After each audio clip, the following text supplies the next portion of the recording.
Our approach, as you know, is always proceeded on two tracks. We have an engagement track and a pressure track.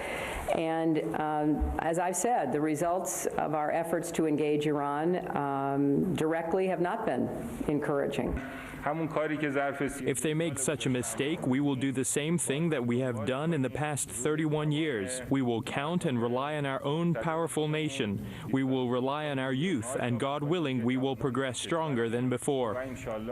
The Iranian foreign minister talking about the mistake of sanctions. If the U.S. and the West put sanctions on Iran in any way, they say they'll fight back. Here's what Hillary Clinton, the Secretary of State, said this week about it. It is clear that there is a relatively small group of decision makers inside Iran. They are in both political and commercial relationships, and if we can create a sanctions track that targets those who actually make the decisions, we think that is a smarter way to do sanctions, but all of that is yet to be decided upon.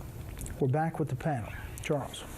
Well, the farce continues. And to hear Hillary speak again about smarter sanctions, smarter ways, smart diplomacy, this is sort of comic arrogance on the part of an administration which has had a disastrous year in terms of Iran and still speaks of how smart it is. I mean, its idea is that we are actually going to try to target the leaders instead of the people.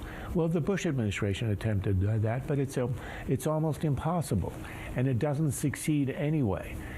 The idea that we can impose unilateral sanctions, because remember, the Chinese have said today and last week they are not going to join us, and in the absence of the Chinese, you have nothing out of the Security Council. If you're going to impose unilateral sanctions, others will take our place. I'll give you one example.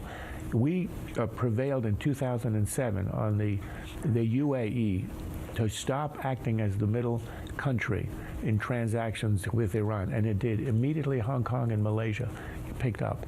So unless you have universal sanctions, extremely strong, cutting off the gasoline, really targeting everything important, nothing is going to happen. The administration knows all this.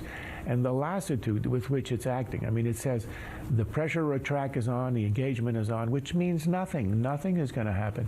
This administration has accepted the fact of an Iranian bomb, and it is prepared to do practically nothing except kabuki. Maybe you agree with that? They've accepted the nuclear bomb?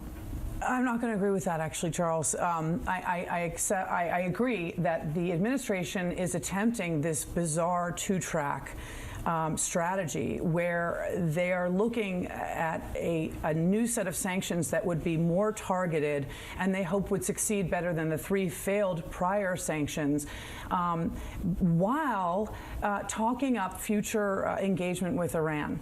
After this year of patient engagement just hasn't worked out. I think we know before the P5+1 nations meet together at the end of this week in New York, we already know that Iran has mocked and defied and flaunted this engagement, is not going to engage in the uranium transfer deal, and is running out the clock. And I think that Charles is right on this point. No matter what we do, if China is resisting and is going to sell them refined gasoline, it's all a moot point anyway. Yeah, Steve, there's one report out there that Iran has a counteroffer on the table and that there are discussions ongoing. We have heard this song and dance many, many times. Forever. I mean, look, the reality is there is no pressure track. There never has been a pressure track. It's a joke. They pretend that there's a pressure track because they want to seem like they're being tough.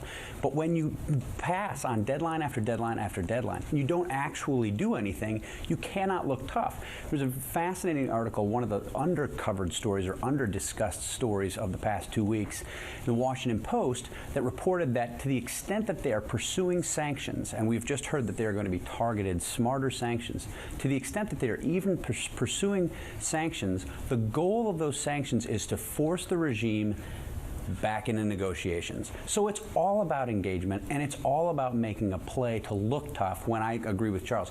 They've accepted the reality of Iran with a bomb.